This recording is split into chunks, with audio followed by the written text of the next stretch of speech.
qua đêm say tố si căn nắn lối qua đằng chú tố nụ khờ cậu kia thấy nụ tố si lâu đón kia ya lung lên anh là vong vong nghe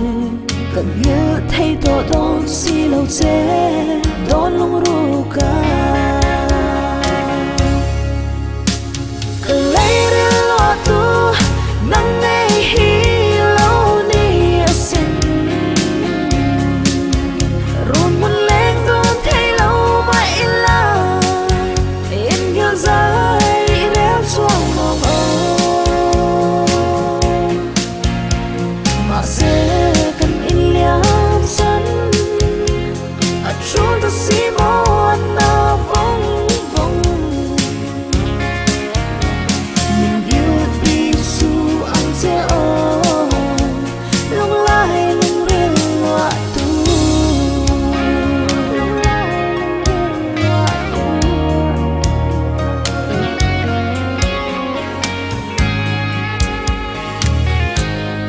nắng nên ôn lên đường thấy yên lặng lung lo mất kim nghe đón xin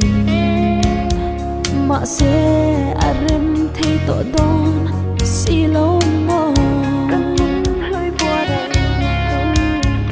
cần cả một ngày là hiền kéo dài arem thấy tội đón